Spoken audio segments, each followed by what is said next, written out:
Hello and welcome to 20 Good Summers, or welcome back to 20 Good Summers. I am Paulina Poroskova, and this over here is... What?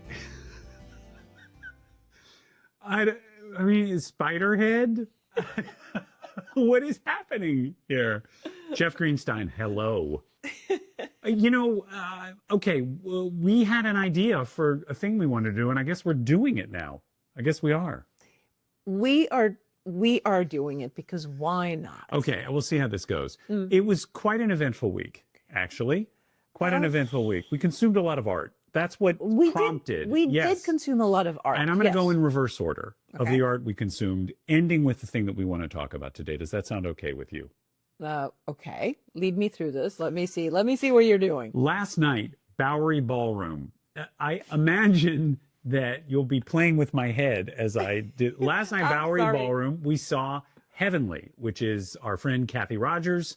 It's in a wonderful British indie pop band called Heavenly. We saw them at Bowery Ballroom. Their triumphant return to form. It was very exciting. That was thing one. Night before, we went to see a very unusual and provocative play called Scorched Earth at St. Anne's Warehouse in Brooklyn. And then earlier in the week, and this is the thing we want to talk about. How am I doing so far? You're doing great. I didn't even remember that that we did any of those things. Okay. Hello, menopause. Yes. Earlier in the week, we saw Lily Allen perform West End Girl in its entirety at Radio City Music Hall, which a place, I mean, other than going to the Christmas Spectacular with you last year, I had never seen a show there before. Yeah, I believe I've actually never seen a show there either, except for the Christmas Spectacular, like pretty much yearly for the last 30 years. I mean, we don't have to tell you, it's one of the premier performance venues in New York, if not the world. It's just such a beautiful hall. It's so Art Deco and it's so New York and it's just so lovely.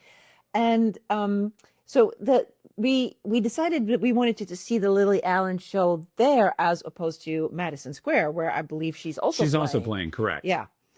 Because it would be somewhat more intimate, and we both love the record. We both love the record. I have loved her since her very first record, and obviously, and this is part of our narrative that we want to talk about today, we have followed a bit of the saga of Ms. Allen's personal life in recent years.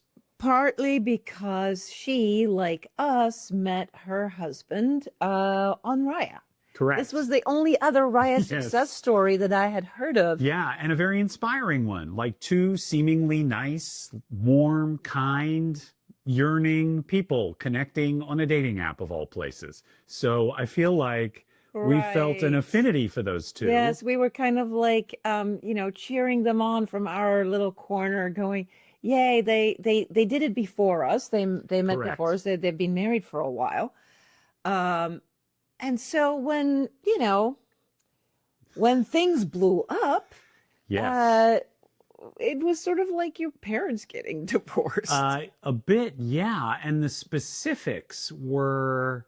We were so invested in we were romance, invested, weren't we? Yes. we were quite invested. And here's what we learned. Okay. So she came out with this record, and we're assuming a familiarity on the part of our audience. Do you think that's a safe thing to assume, or do we need to explain more about what West End Girl is? You know what? Why don't you explain? Because you're really good at it. I don't know that I'm really good at it, but well, you like to pontificate and you like to be didactic. So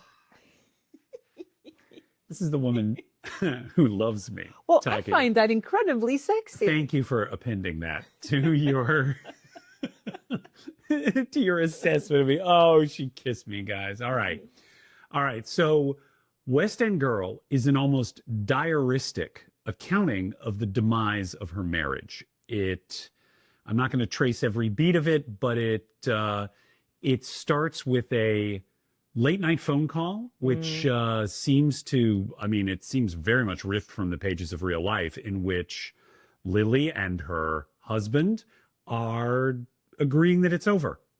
And it kind of works backward from there through some of the rather galling events that led up to that. Actually, no, the phone call is not about them being over. It's about her sort of having to accept that perhaps he has taken a lover and she should be okay with that. And she's trying to be okay with that. And it doesn't feel very good, but she still sort of hangs up and says, all right, I love you. Um, It's aching and painful on the record. And the record offers no easy outs. It is a cry for comfort. It's a cry for help. It's a cry. It's a cry. it's a And cry, but it's also a battle statement because, yes, and this is kind of what we want to talk part about. of what we want to talk about today, because obviously when you're, when you're midlife, and certainly when you're our age, you've had heartbreak and you've had disappointment. And in the show, I mean, first of all, when we walked in there, it was interesting to see who the audience was. Always interested to see who is joining us for an artistic experience. How would you describe that audience? It was an enormous amount of women from 30 and up, and a lot of fabulous New York gays. Sure. Very few straight men, I'd say. Yeah.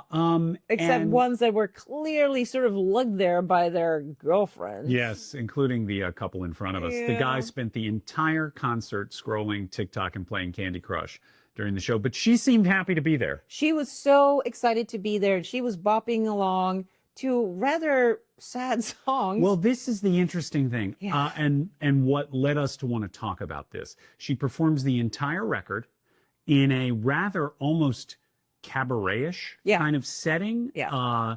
It's almost a theater piece because there's a bed, there's a refrigerator, there are props, it's she's just her completely alone on stage for the entire time. singing to a backing track. There are no Yeah. musicians on stage, and she performs the thing end to end, and it's extremely affecting. But I have never seen an audience respond to a concert the way that this audience did. And my understanding is this is not how it's playing everywhere. Okay. So this was one specific New York audience on one specific night. Right. But the opening act, just to cover this very, very briefly, was a cello trio playing songs from Lily's back catalog with projected purple lyrics on a screen. And in many cases, the audience sang along, which was Yes, kind two of songs that they knew, which was I thought, what a fantastic Yes. idea. How fun. Too bad that the lady next to me had pulled out her 22-inch Mac and was apparently doing catching up on some office work. work. Yeah, but so that was the first hour, okay? And then there was an intermission because remember, West End Girl, it's a 45-minute album, right? There's a break in the action. Lily comes out, neon sign, West End Girl, stands under it and begins performing the record. There are stage changes of set, changes of costume, and this all unfolds continuously for 45 minutes. When she comes out, the entire audience springs to their feet, and they stayed on their feet for the entire concert, not dancing, not really singing along. No. Just projecting support, I guess. Yeah. I I've mean, I think never that is the best way to describe it.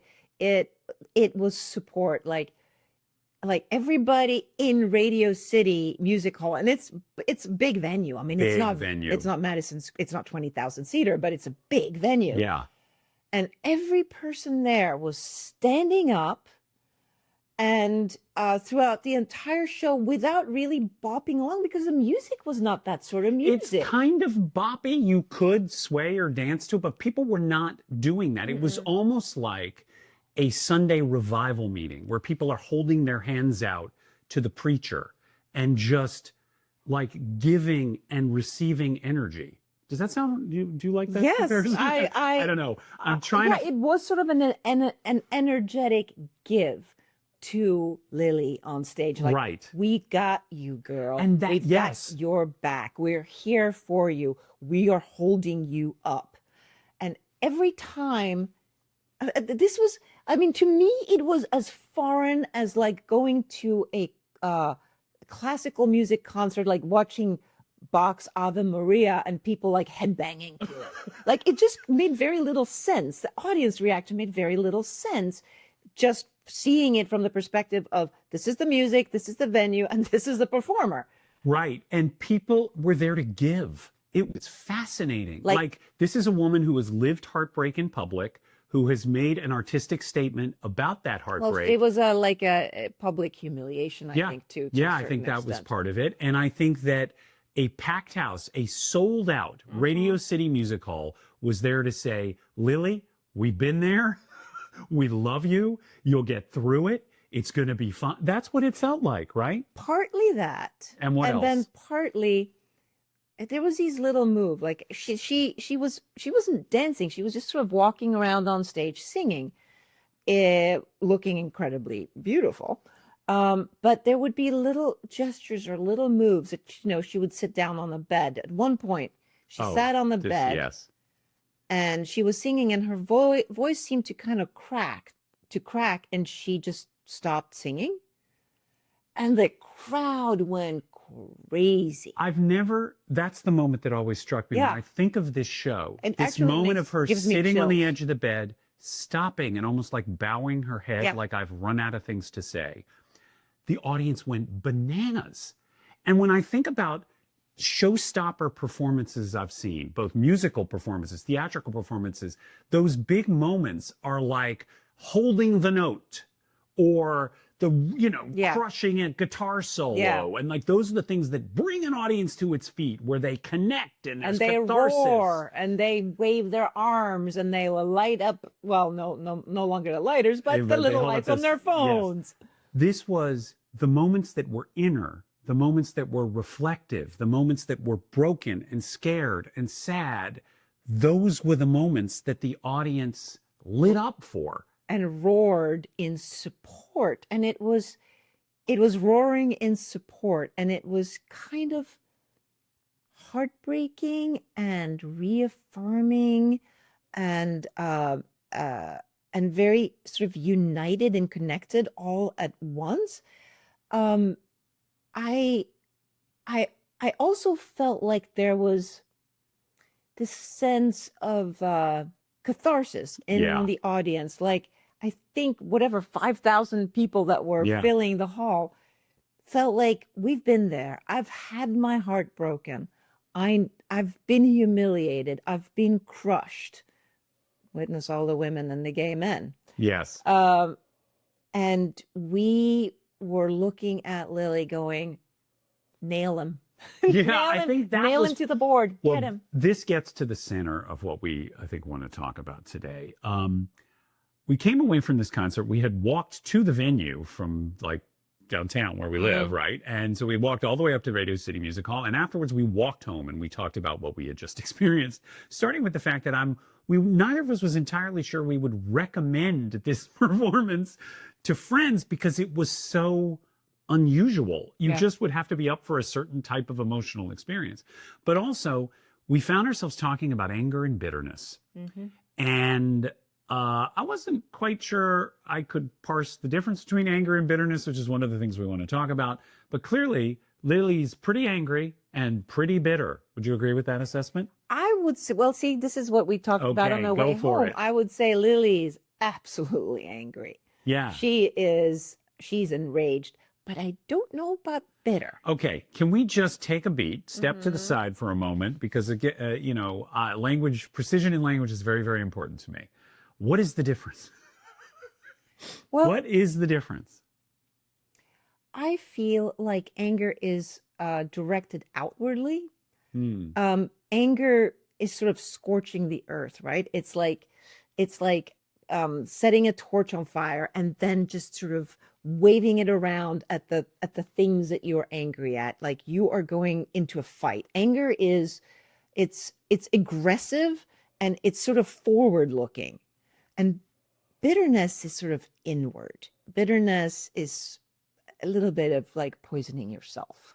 You're Well- not directing it so much outwards. You might, people might get that you're bitter, but the bitterness is sort of, it's like something is going bad inside of you.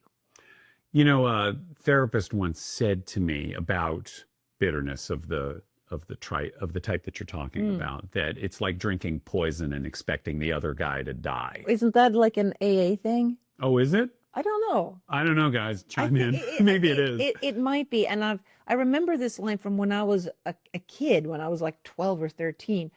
And I thought, what a important sentiment, because I've certainly been one to Well- drink poison and expecting for things to change. So is it that anger isn't, you said anger is kind of outer directed. It's rage. It's taking up your sword to slay your It's enemies, right? taking up space. It's active. And I feel like bitterness is not quite, it's not as active. It's like the ingrown hair, right? Is that the idea? Well, I guess anger would be an open The wound, abscess and tooth.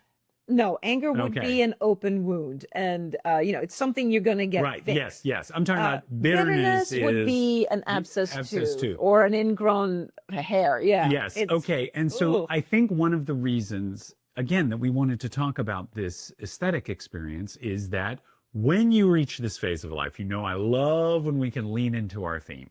Okay. 20 good summers, Right. y'all. Exactly. When you reach the third act, you have a lot of disappointments, a lot of frustrations. You have wronged people, but you have also been wronged. And letting go of anger, refusing to allow yourself to curdle into kind of bitterness because drinking poison, expecting the other guy to die, is a very difficult thing to do. And I remember early in our relationship when we would hash over some of the experiences that we'd had in the past, we would check ourselves on bitterness. Like, have you worked? You're smiling. What are you thinking as you? No. That? Keep going. So I guess maybe what we want to talk about is if you don't get the catharsis of making an album like West End Girl and putting it all out there and having people connect with and validate your anger, okay? And excrete it out of your system, right? If you Which don't, I suppose is what she is doing, yes, right? It's like if you put it out there for everyone to hear, and then people, they're not dismissing her. They're not going, girl, you're crazy, like, like, or whatever, we don't care. No, because her music is great and she's a really phenomenal artist. People are on her side. They're like, yeah, let's, like that husband of yours deserves this. We are all behind you. What a jerk. What an asshole. right. Like, And we will all crucify him. This is right. all, So yes, there's gotta be some vindication in being able to do that. Although I also wonder, if you have to sing these songs night after night, yeah. will that lessen your anger? Will that make the anger dissipate, or will it just keep it alive? That I couldn't I don't answer. know the answer to that question. I mean, we have talked Also, about do we know if they had children together? they didn't have children together. Okay. I don't think. Oh, I'd hate to be wrong about that. Okay. Are you going to Google and check while I Here, monologue? all right. we're going to check if they had children together, God. because to me, it matters. The children part matter a great deal, because I think, Can't believe I'm working this out while we're recording. well, that's what homegrown podcasts are for, right? We can do anything we want. And so right now we're checking the facts on Lily Allen and her husband having any children together. All right. Because to me, that would be, if They do not have any children together. However, Harbour became a stepfather, excuse me, to Allen's two daughters, Okay. Ethel and Marnie, from her previous marriage. There you go. Okay. All right. Well, then this vindictiveness, this anger, is kind of makes sense. Wait, why do you say that? Well, Why do you put it together if they that had way? children together, if they were his daughters, if he was half parent to these girls, I think we would look differently at Lily for putting their father through. Like really like dragging him through the mud. Yeah. Because that would not make her a wonderful mom, I think. Okay. But this is my personal opinion. Like, I think as a parent, you have a certain responsibility to your children if your marriage doesn't work out, not to drag the corresponding parent through hell for your children's sake, so that your Wow. children are not. Okay, and here I'm going to go back. Why don't I go back into my childhood, because this is where things, Stem from. well, Yeah. yes, and this is where my opinions took form and shape. Um, when we moved to Sweden, I was age 9. My father immediately left my mother for another woman that he had been having an affair with.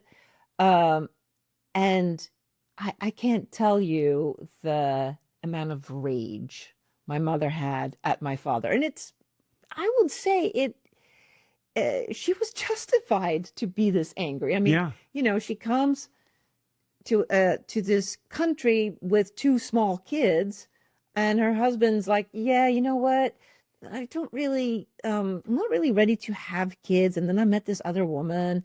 I mean, I also happened to have overheard the conversation where he told her that he was not ready to be a parent, and I It's a remember little late. thinking, why are we here? Wow. Not fun. Um, but so my mother was incredibly angry. And she had no money, she had no place to stay. I mean, she was in a really bad spot, and Hold back. she did not hold back. You're how old? 9. Is that wrong to do? I remember having to sort of hold her back from, like, her grabbing a knife out of the drawer in the kitchen and saying she was going to go and stab the bastard, and me sort of holding on to her, begging her not to kill dad Oh, God. because then she would go to jail, and then it would take care of me and my brother, and I couldn't speak the language, and I didn't know the country that I was in, and I didn't know anybody. And so, yeah, I would say that this taught me this experience. And, mind you, it wasn't just her freaking out about my dad. My dad wasn't being very kind about my mother. So I had it from Wow. both sides. Your father is an asshole. I, hope he dies. And your mother is a slut. Ugh. Not great parenting, you guys. And this taught me that putting your child in between these sort of opposing polls was an awful thing to do, an awful thing to do. And I promised and I swore to myself that if I had children, which I very much wanted, I would never, ever subject them to anything like that. And you did not. And then we forewind a lot of time prior to Yeah. Were like you what? successful? Well, when my husband and I were when we were separating, and we had decided that we were going to tell our children, this is after, 2 years of sort of going over it. Are we not? How about therapy? I don't believe in therapy. Why don't you fix yourself? Stuff. Finally, okay, separation. Let's tell the children. And the first thing that my younger son said was, I had no idea. Mm. He was so angry at us because he said, I had no idea. You guys, like, seemed fine. Like, he was blindsided, and he was really angry, primarily at me, for not, for having misled him in some way. That it seemed like our, relationship, I guess, to my son was perfect. He had a great childhood. And so this was shocking to him. And blindsiding him. My older son sort of, when he was told, said, oh, I could have seen it if I cared to look, because Oh, he lived wow. at home. He came back from college and lived at home for a couple more years. And so, and he was, he was an adult at this point, and he said, I could have seen it. Mm. But I chose not to look. And it was incredibly sad. And what I realized at that point was that I had been so incredibly careful never to put my children in the middle of the two of us, my husband and I, that they never witnessed conflict. And they never saw conflict resolution. And they never saw conflict resolution. It's so tricky, isn't it? Because we don't want our kids to see these dark and ugly moments. But at the same time, the risk is what you just described. The risk is that they have absolutely no idea that there was a problem. And if they face problems in their own relationships, they don't see that that's nothing to be scared of, that that's an opportunity for problem solving. And Right. isn't it great? I mean, this is a bad analogy, okay, but just to pick a different lane, Mm-hmm. okay. I had a father who had a very high pressure job, and he was so hell bent on hiding the pressure he was under that he had an explosive temper. And so this would come out of him at times that seemed utterly inexplicable. And so when I was in a high pressure job as a television showrunner, I tried, I'm not sure I succeeded at this, by the way, but I would try to let my son in on I had a bad day today, and what I'm going to do is I'm going to go put in an hour on the exercise bike, or I'm going to go take a long walk around the neighborhood, and I'll be back in an hour, and we'll build things with Legos, and everything will be fine. So at least I tried to show a mechanism for dealing with pressure. Now, I have since learned I was Mm-hmm. not entirely successful at No, this. not really, Not because and really. this is what I keep talking about endlessly to my love here, Yes, is that it's not what you say. it's what you do. Yes, I know. It's It's what's actually observed. exactly by the child, and you saying, hey, daddy needs a little time off and then I'll be right with you is not nearly as effective as that cold, distant look when you are in middle of something and you can't. And I've seen it. I've I witnessed know. it in you. Yeah. It doesn't scare me, but I've seen it, and I always think, oh wait, that's a A Jeff that, glimpse of a version of me yes, you've had little experience with, but definitely a guy who existed. Yeah. yeah, and I don't think I would have liked that guy quite as Yeah, I wasn't much. crazy about that guy either because as I said, I was trying to take extraordinary steps not to be that guy. I know, and isn't Uh that amazing? Like you take these extraordinary steps to avoid your parents' mistakes, and then you do and you do them exactly anyway. the same thing. Yeah, it's difficult. Sometimes we can carve these new paths in the floor. Sometimes we can. But it is so easy to trip and fall into those same grooves. It's very, very difficult. I think it actually may be easier to carve the new grooves when you're a little older, when you have a little bit more experience. I think that when, well, this goes back to an episode we did earlier about childhood trauma and childhood wounds and how you pick partners. What you think chemistry is in fact, Yes. what you recognize, the familiar, which is your parents.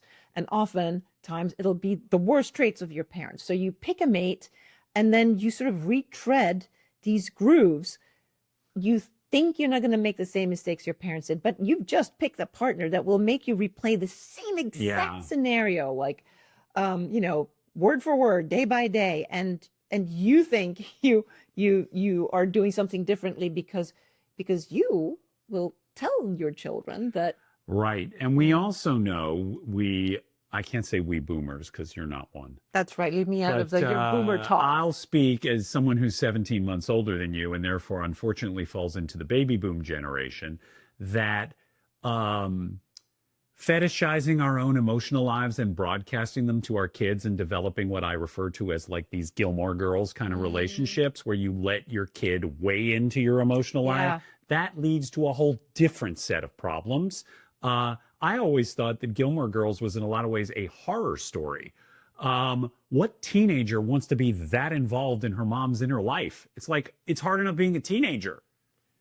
Not Yeah. everyone's going to agree with me on that one. No, I don't think Um, so. I think there's a lot of sort of, seeping through now. And quite honestly, I also believe that I don't think we have a template or there's a template out there for the ideal parent. of course not. I think we all fuck up and it's just the way it is. Yeah. And I remember when I became a parent and I just kept thinking, you know what?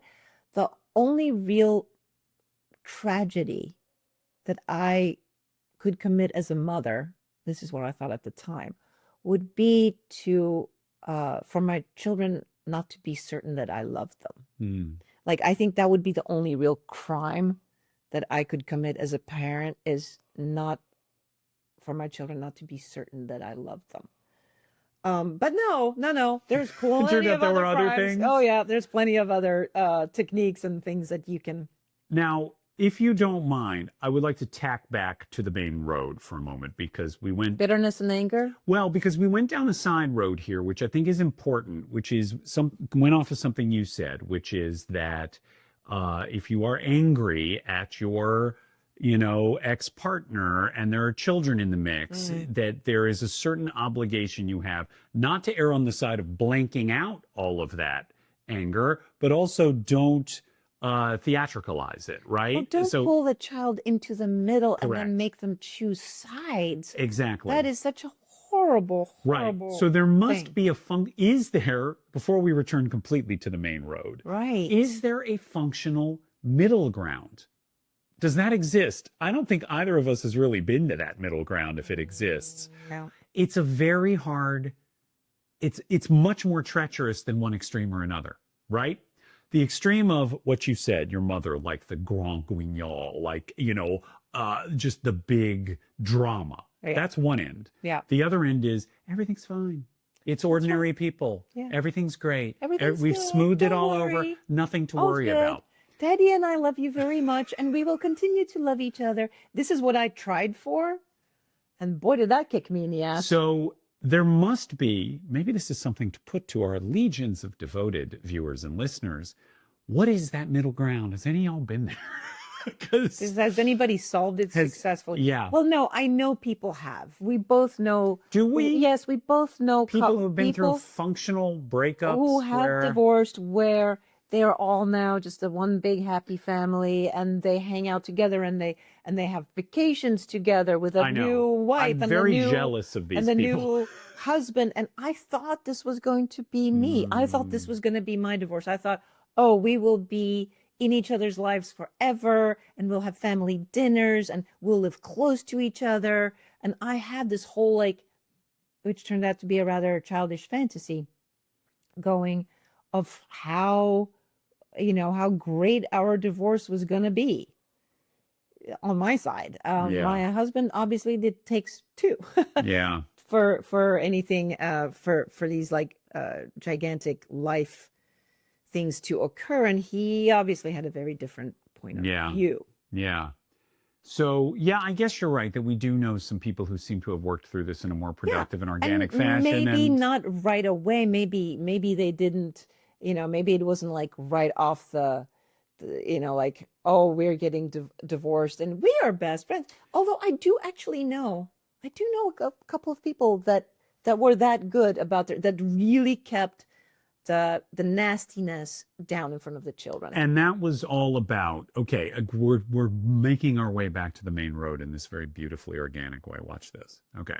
So that was because they were able to genuinely put the needs of the kids first, right? And kind of, to an extent, kind of short arm their own anger and incipient bitterness, and it was with a higher purpose. And there was two of them doing well, and they that. did work as a team, right? They worked as a team even to divorce, and that. I mean, that's the platonic ideal that we all seem to strive for, and very few achieve. Now, let me talk about the version where there aren't kids in the mix. Okay. Well, let's go back to Lily for a minute. Okay, so we've described how anger is sort of an active and open wound, and bitterness is what happens when that wound is not closed completely or becomes where you let it fester and so forth. Whew. How do you, short of putting out an album and having an audience full of people validate your writing a movie your about heartbreak, it, writing a movie about it, marriage story, a movie I will never see, by the way. But short of getting that catharsis through art, which is something that a very narrow lane of people ever get, how do you work through the anger without internalizing it and allowing it to become, as you said, a festering bitterness that sort which of becomes ultimately poisons you? And poisons you. And by the way, also could poison your ability to make new relationships. Right? Yes. I would love for you to speak to this. Okay. How. Because I've done all of that. Well, because I think you're a more evolved human being than I am.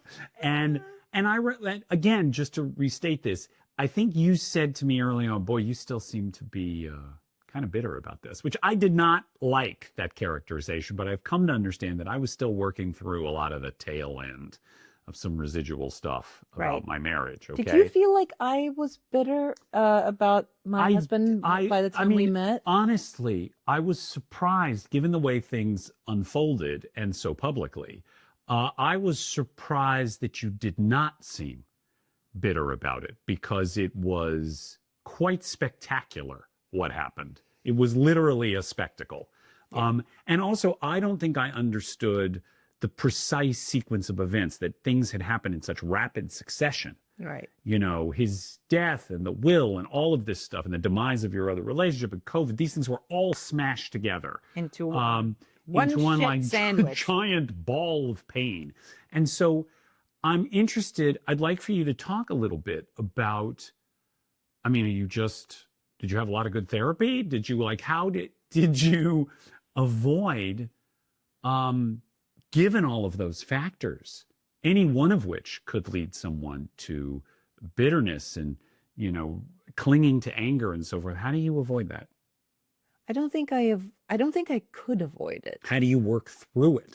Yeah, I think that is the question as well as the statement is that you need to work through it. It's kind of like you need to chew through a wall. It's not Well, pleasant. It's really doesn't seem like it's ever going to happen.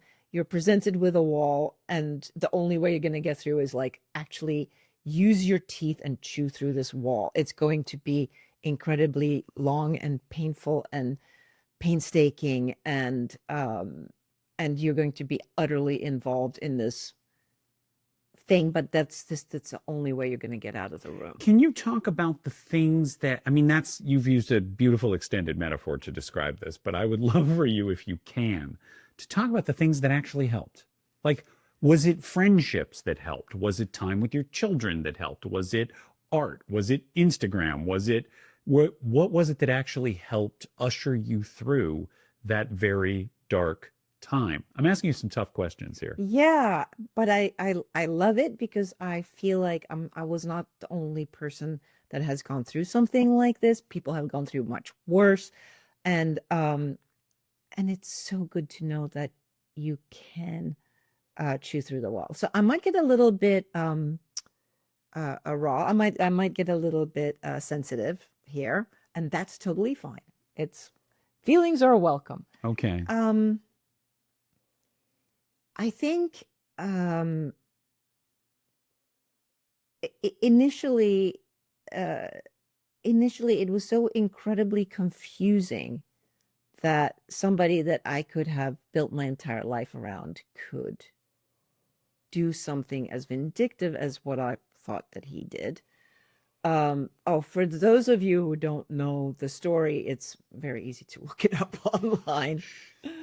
Um, Wait, what was the question again? How did some specifics of like Specifics. what helped when you Oh, when okay, you were right, chewing your way right. through it? Like what did help? It could be Actually, small things or big yeah. things. Here's the rather unfortunate answer. Nothing. Oh Absolutely God. Is it nothing just being helped. patient with yourself as you're going It's through more a like process? just not killing yourself on a daily basis. Just waking up and going, I'm going to manage one more day. Maybe I'll kill myself tomorrow, but I'll try not to do it today. It's that bad. Hmm. I remember walking in the woods behind our house. See, this is something I was thinking about earlier today, too, actually, was, when somebody is going through something horrible, something awful has just happened. Yes, this is the time to lean on your friends, right? This is the time to lean on your family, on your friends, and to be backed, to be held. This is why you put all that energy into connections. And it's not that I didn't have friends, it's that it was COVID and there was Hmm. absolutely nobody available because everybody was having a shit show in their own backyard. It's not that they didn't love me, it's that their parents were dying and they were terrified. And so there was nobody there for me. and I had two children Who had just who lost their dad. who lost their dad.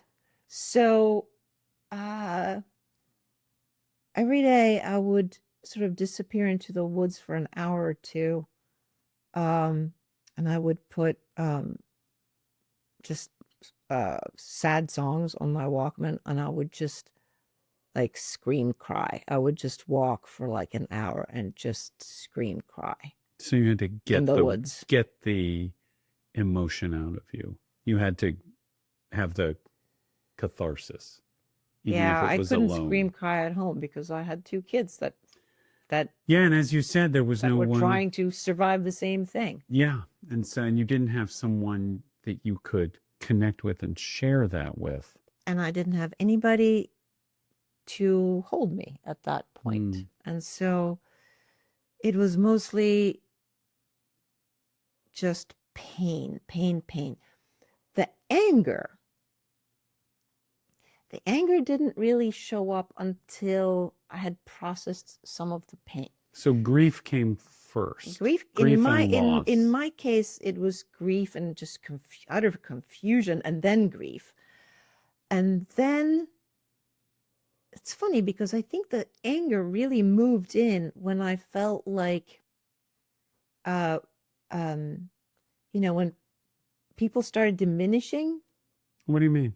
Well, a lot of people would go, well, you're better off with him dead. Or, Oh, what God. he did was not very nice, but you'll be fine. So they would try and like minimize the scale of what you were going through? Yes. And that let anger in. And that let anger in. I understand that. That's when I got angry. That's where I would go. And I wasn't I didn't get angry at them. I would go, wait, I think what my husband did was a really bad thing. But it took you a beat to get to that. It's interesting that kind of lack of empathy cleared a space for anger to move in with all its bags. Yeah, I kept flip-flopping between grief and anger, which is also not a great place to be, by the way. Like having to feel all of that at the same time kind of sucks.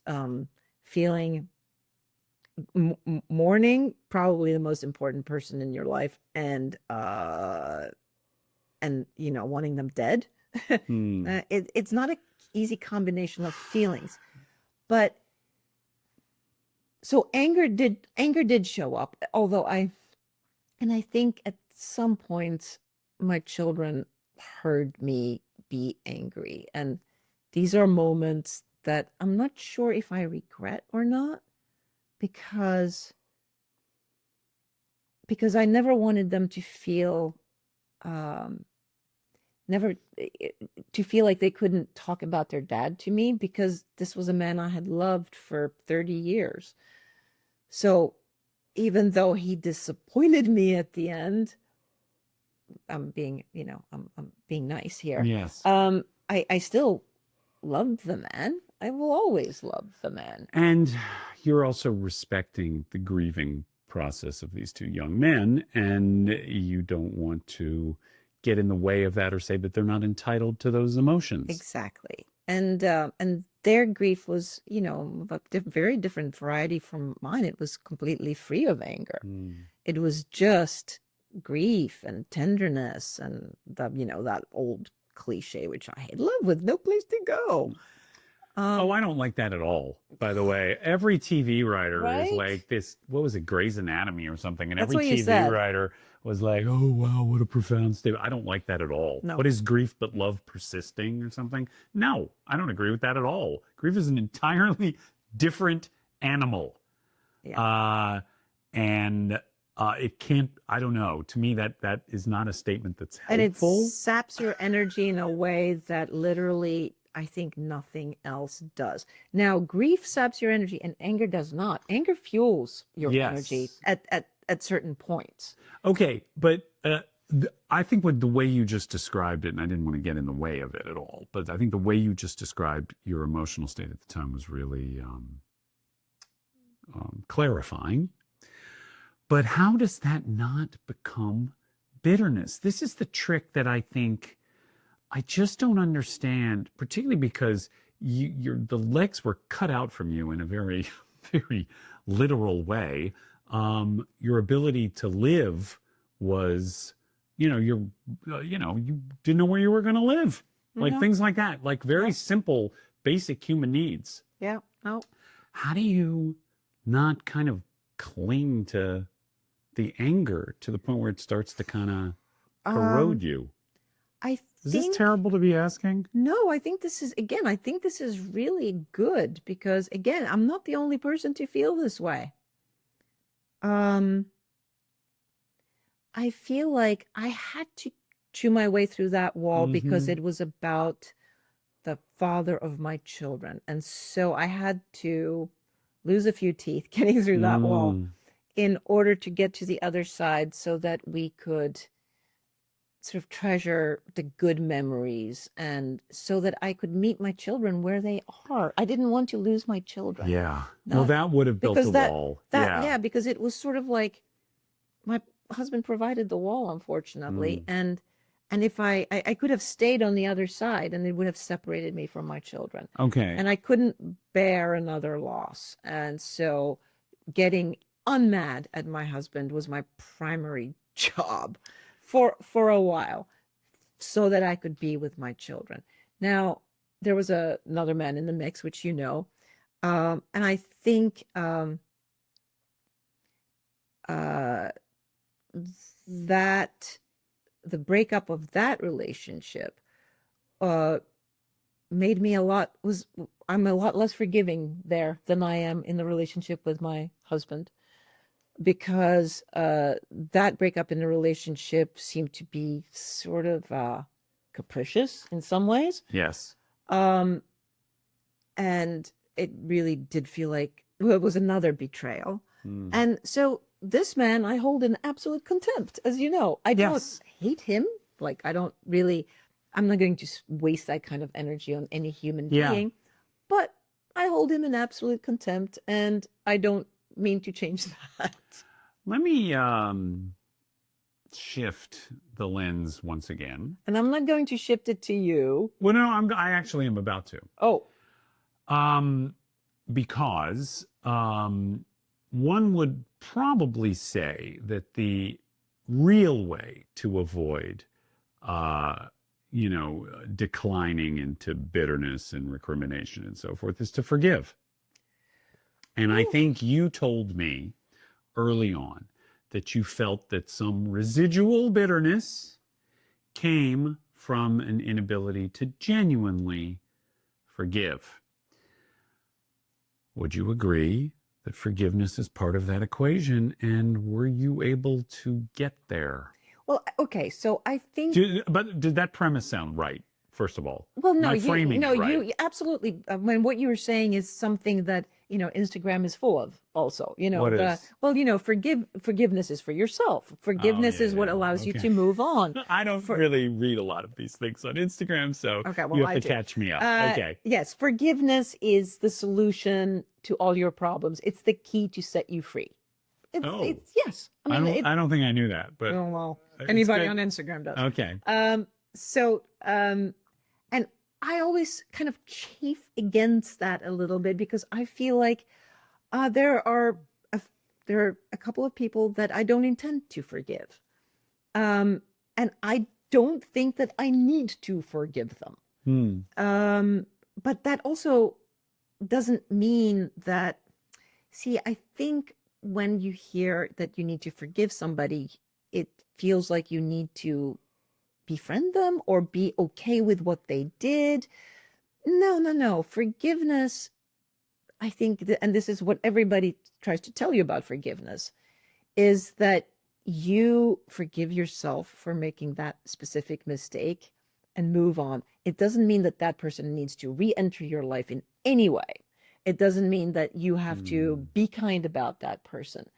But if you hold on to resentment and contempt, it will clog up parts of your life that you really don't need to spend energy on. You shouldn't spend the energy on Okay, it. I'm going to condense a long story that you already know into a few beats. Excellent. Okay, on the subject of forgiveness. Yes, I want to hear Okay, this because you already know yes, this story. I know You'll the pick up on story. this real quick. Yeah. Do you know where I'm going? Yeah, I think so.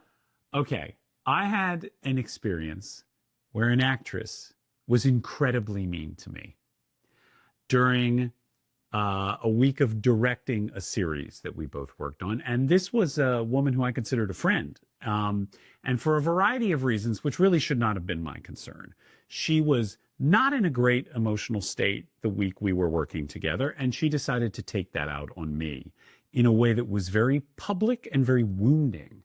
And I did not deserve this. I kind of know when I deserve some. In this particular case, I was a convenient repository for her anger.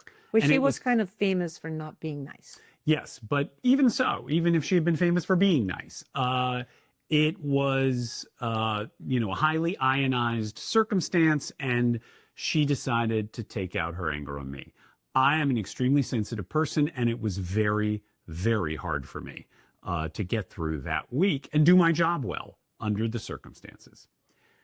Years later, I was working on an entirely different show, and this woman was booked as a guest star. And the showrunner said to me, "So what's that going to be like for you?" And I said, "Well, I'm a pro. I can handle it." And I decided going into this experience that I would pretend that we had had a terrific week together the last time we worked together. I would just pretend. And I am not good at pretending. No, Okay? you're actually terrible at it. I am legendary in writers' rooms for having a glass head, and everyone knows what I'm thinking at all times. But I decided that through a supreme effort of will, I would act like that bad week had never happened. Because remember, we had been friends before. Okay?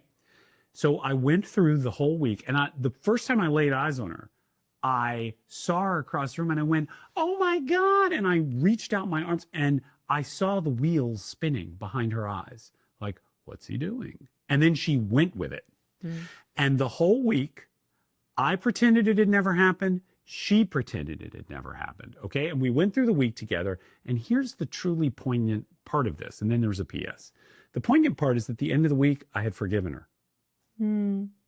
Now, that's interesting because she didn't do any work. Right. I did all the work.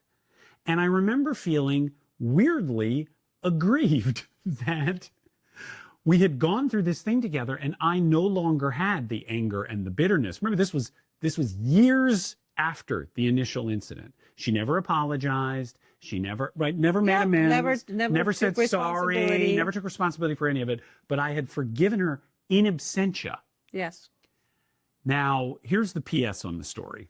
We had such a nice time that week that not too long after, she got in touch with me and said, "I have a great idea for a project we could do together." So we met at Erewhon, home of the $28 smoothie, and we sat outside and I thought, you know what? I'm going to bring it up. I'm going to see if I can bring this story to a close. And so we sat down together, and after the initial pleasantries, I said to her, "Do you know that week we had together was the worst week of my professional career? And you really hurt me badly." And I had to pretend in that subsequent experience that had never happened because I'm a pro. But I just want you to know that really hurt me at the time, and it took me a long time to get over it. And I will give her credit. And remember, we're dealing with an actor, and they're not like us, but she really owned it. She said, "I'm really sorry. I was not my best." She said all the things she should have said the first time around. Now, the interesting thing was that was a lovely little bonbon to have at the end of it. But I guess what I'm saying, and the reason that I didn't distill this story down as much as I said I was going to. No, but it's a good story, so All right. you're good. But you had to do, the reason I bring this up is because Well, of course, my husband was never going to This come is what I back. was I was gonna never going to say. get to say, "What the fuck? you had Why? to do What did you do? What? Bleh." I had to forgive in absentia. Essentia. And, Yeah. and were you able to do that? Yeah, I feel, you know, Yeah, I think of him with love.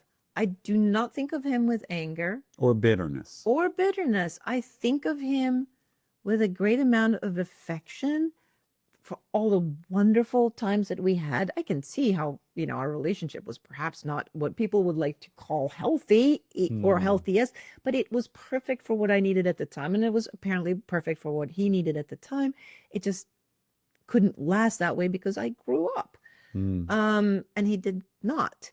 But I feel like I do not hold my husband in contempt. I do not even carry it around that I feel that he betrayed me. I feel like he did a stupid thing towards the end of his life. He did a lot of stupid things while we were together. This was just one of them that would have been better avoided. But overall, he gave me so much over the Hmm. 30 some years that we were together. And our children adore their dad, and I can be on their side and think of him with affection, with fondness, with tenderness. Even sometimes when I talk to him in my head, like if a song comes on in the supermarket or I feel his presence and I'll go, "Hey, Hmm. all's good. We're good. Like, don't worry. I remember you. I remember you with love. I loved you in a way that I'll never love anybody else. That love was very specific to you." Um, and that was, and that's the spot I want to be in. I mean, I don't even know how to go past that. That is a very good spot to be in. It's a good spot to be in. Now, if I could forgive that other guy. I know. We're always looking to forgive that other guy. It's a Do tricky. you have people in your life that you feel like you need to forgive in order to move on? Because I don't really sense bitterness from you anymore, or not too much of I it. have a couple of bêtes noires, Mm. but I try. I mean, I try not to hang on to bitterness. I think it shortens your life. It does. It's that whole thing about resentment versus guilt, right? Like, Yes. pick guilt, don't pick resentment. Resentment will poison you. Do not, if your anger, uh, if the betrayal of someone else, if the awful actions of someone else place you in a position of being resentful, don't pick up that mantle. Don't be resentful. Talk about it, get it out, accept guilt if you must for being imperfect, but don't take on resentment. You're Resentment is really no meaning good. internalize. Don't internalize those. You have Don't to don't free them. that's yes, exactly. That you need to sort of well, you just said it. Yeah. Externalize And them. if That's you, right. Pull them yes. out. And if you are, watch this. And if you're Lily Allen, you may find a way to turn this into art that makes people feel less alone with feelings like this so that you can commune together at Radio City Music Hall and share an experience of pain and betrayal and anger in a way that's ultimately safe. Yes. Yes, it felt a little bit. I have to just. You said that so beautifully, and we really should just ended It's there. okay. But I can never like. It's I need okay. I need one little last blah blah blah, which is sitting at the Lily Allen concert, and as I said, my husband is in my heart as where he deserves to be, in a good spot, in a loving spot. One person I have contempt with. Uh, the Lily Allen show made me feel like we were sort of scouring a wound together, or like she was putting fire to that Like festering wound. She cauterizing was it. cauterizing my anger, my contempt. And it felt really good. That's like, I thought, you go, Lily. I would never do that to somebody else because I am too aware of the people around. It's not like, for example, the guy that I don't Yes. like very much. Well, he has people that love him that are very important, that were once very important to me. I don't want to hurt them. Right. So I am not going to, I would never say these awful things. Um, I would never say his name. I would never bring it out into the open because I'm aware of, the people that you have the that you can hurt, that I cared about.